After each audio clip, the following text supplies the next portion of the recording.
It's always a case of rinse and repeat in this bathroom. Nothing ever changes because the Greenville group don't want it to change. It is right around 1:50 p.m. on Tuesday, May 27th, 2025. 10 minutes ago, I quietly tried to use the facilities in this bathroom, very quietly with the lights off and the door closed. And somebody who has been intermittently accessing the vacant, unrented bathroom of Unit 78 located behind this wall on an ongoing basis for weeks, months, and years now, once again, suddenly started slamming and banging things very loudly and repeatedly in the bathroom directly behind this wall while I was quietly sitting here in the dark trying to use the facilities. There were no slamming or banging noises at any point throughout this morning or early afternoon. I know I've been sitting at my table, sending emails and making phone calls for the last few hours, and there has been absolutely no signs of anybody in Unit 78, especially not in this bathroom, at all throughout the day today. There were slamming and banging noises, weirdly enough, at 3:30 this past night when I quietly tried to use the facilities in this bathroom, and also at 3:30 the night before that, which I made a video about and left a voicemail for the Greenville group regarding. 3:30 a.m. 2 nights ago, 3:30 a.m. this past night, somebody was in the bathroom of 78 slamming and banging things around directly behind the wall of this toilet when I was quietly sitting on the toilet, minding my own business with the lights off and the door closed.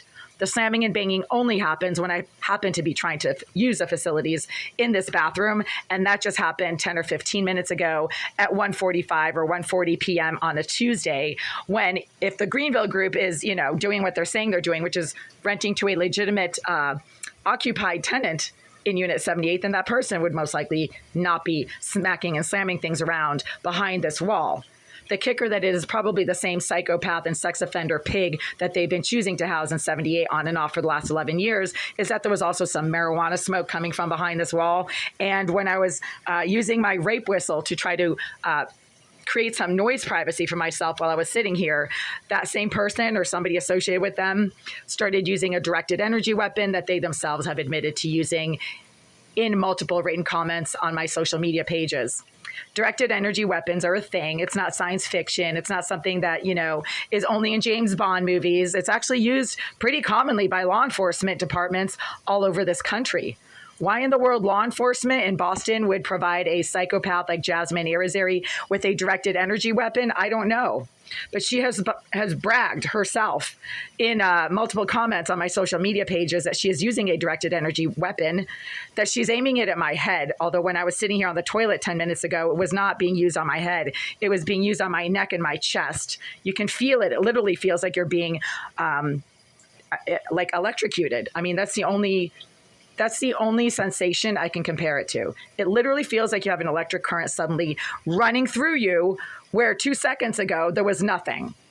And she has bragged that she's getting paid $300,000 to use a directed energy weapon to electronically assault me. Oleg Aliseyev, her handler here at the Greenville group, the crooked criminal Russian slumlord and property manager, who the city of Boston have taken to court 5 times now over the last 4 years for criminal negligence in this unit, for failing to comply with the housing code on a criminal level multiple times over the last few years. So therefore, I have the right to call him a criminal because that's what he is. He's a criminal, negligent slumlord, according to the city of Boston, and the multiple criminal lawsuits they have brought against him for failing to make repairs in my unit over the last few years. Well, he has bragged about Jasmine Irizarry being the Greenville Group's surveillance expert and being so talented, according to him, she can hack into anything. She can get into anything. Mr. Aliseyev's exact words about Jasmine Irizarry have also been, quote, she can take care of any problem, and she herself has used those exact words when responding to videos that I've made about her, claiming that she is getting paid to, quote, take care of problems. So when I'm quietly sitting on my toilet at 1:45 in the afternoon on a Tuesday, and some psycho is slamming and banging things against the wall directly behind my toilet, out of the blue, at that exact moment, when there were no slamming or banging noises at any point in the few hours before that moment, and no slamming or banging noises at any point after that moment, then you can bet that Oleg Aliseyev and Jasmine Irizarry are doing exactly what they keep bragging that they're doing, which is using surveillance devices in my bathroom to harass the shit out of me, pun intended, when I try to use the facilities in this bathroom.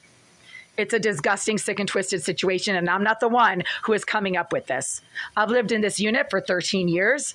And the first few years, there were no issues. All of a sudden, when Jasmine Irizarry was placed in the bathroom behind this wall by Mr. Eliseyev, again, a criminal slumlord from Russia or the Russian-Ukrainian border, but whatever, that's like splitting hairs.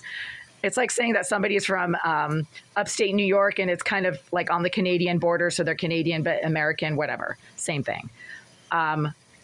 Then they are engaging in unlawful surveillance, criminal harassment, intimidation, violence, and physical assault by using a directed energy weapon that they themselves have bragged about using and claim that they're getting paid a lot of money to use. Who's paying them? Is it the Greenville Group? Is it the Russian mafia that 6 people have told me Mr. Eliseyev is part of? 6 separate individuals have come up to me over the last few years in housing court, at the printing center near the housing court, at a Russian community social event, at a cafe, actually, outside of the housing court, and told me that my landlords are Russian mafia. Or is it the BLM activists that they sponsor in large numbers and cram in this building complex? It's almost entirely all African-American BLM sex offenders, and they're sex offenders. Look it up. Let's see, Charles Thomas, Christopher Thomas, Jason DaCosta, and Mark Collins, Michael Collins, Wenner Rodriguez, Edward Hurtado. They're all either sex offenders or violent criminals that have a criminal record a mile long. They claim to be BLM activists, and they've been coming at me constantly for, 8 years now? I don't know how many physical assault. It's Irizarry on the...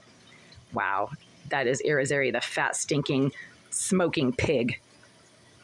She's smoking directly behind that wall, because while I'm standing here listing her friends, apparently at BLM, making a list of their names in this video, I've just gotten blasted by a wall, literally a blast of smoke coming from directly behind this wall.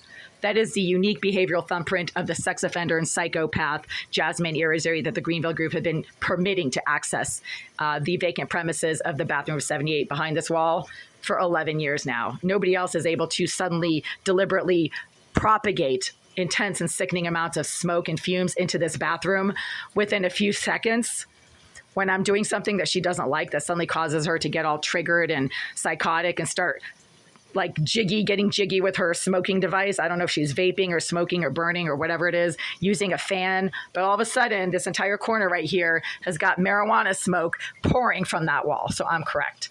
So for the record, 5 minutes ago, I left a voicemail for the Greenville Group indicating to them that I am unable to safely and privately use the facilities in this bathroom because of their permitted use. They are permitting the use of surveillance devices in this bathroom that I don't know how many dozen people in this building have bragged to me that they get to see what I do in here, and that the Greenville Group have admitted to using, telling me that the police are allowing it. And if I have a problem with it, I should go talk to the police. They've admitted to using surveillance devices in this bathroom. Therefore, I shouldn't have to pay rent because I cannot privately use this bathroom for any purpose and at any moment without getting aggressively harassed by some psycho who fills this corner with marijuana smoke, even right now when I'm standing here talking about them. And then they slam and bang things against the wall behind this toilet only at the moment that I'm sitting on that toilet, not at any point before, not at any point after. And then the Greenville Group claim that I am, 5 minutes short on the rent? I don't owe rent at all because this is not a living space, you pathetic lowlifes. It's a public forum, morons. So again, I just left them a voicemail 5 minutes ago telling them that they are failing to provide a safe, private, and functional living space. And it prevents me on an hourly basis from using the facilities in this bathroom, from being able to safely and privately shower in my shower stall, from being able to safely and privately lie on my bed and pick my nose if I want, without the psycho in 76 suddenly slamming something against the wall directly beneath my bed. I don't know if they're using a broomstick to hit the ceiling of their unit, but that happened yesterday morning when I was lying on my bed and the fire alarm was going off in the building. And that psycho in 76, I suspect it's Irizarry, who moves between 78 and 76. I mean, it's a pretty short distance. You don't have to go very far to go from 76 below to 78 right behind here. It's a short flight of stairs, 1 floor up. She was violently, repeatedly slamming something heavy underneath my bed yesterday morning while I was lying there sleeping, and the fire alarm in the building was going off, and it went off for a very long time. apparently Irizarry pulls fire alarms. She did that at my workplace 6 months ago, and the store management told me they had a female on video illegally accessing restricted parts of that retail establishment, and they know who pulled the fire alarm, and it was a female who they've seen accessing illegal areas of that store. I suspect that's Irizarry. She's a paid, quote, BLM activists. So BLM doesn't just sit around in the bathroom of 78 all day, especially if I'm not here. If I'm at work, they go to my work and then they engage in harassment there. So when the fire alarm was going off yesterday throughout this building, Irizarry was slamming something directly below my bed because she probably is the one who pulled the fire alarm and was doing it to try to get me up and out of my bed when I was lying there comfortably sleeping. And then when I didn't move, she became really violent and agitated directly below my bed, and herself was obviously not leaving the building, even though the fire alarm had been going off for 15 minutes at that point. If she wasn't the one who pulled the fire alarm, she might have been concerned about the fact that maybe there was a fire in the building. Really? She's the one who pulled the fire alarm because she was still in her unit 15 minutes into that fire alarm going off, and she was slamming something repeatedly below my bed. If she's not the one who pulled the fire alarm, then she would have had some logical concerns about the possibility of a fire in this building, and she would have left Unit 76. But the person who pulled the fire alarm yesterday is in 76 and was in 76 because they continued to slam and bang things directly below my bed while the fire alarm was going off, 15 or 20 minutes into the fire alarm going off, which means they had no concerns about the possibility of a fire in the building because they knew there was no fire in the building because they're the ones who pulled the fire alarm. And that's why they did not leave Unit 76 at any point yesterday while the fire alarm was going off for 22 minutes, at least 22 minutes. So there you go. Same piece of shit. And right now she's literally just filling this entire area right here with billowing smoke of marijuana and cigars. The same exact stench that she's been blowing, burning, and propagating from behind this wall for 11 years. It's the same sick and twisted, hate-stalking, paid reject Irizarry, the fat, stinking sex offender, pedophile, level 3 registered rapist that the Greenville group keep praising in multiple verbal comments to me when I've brought her activities to their attention, and they admitted that that is what she's doing.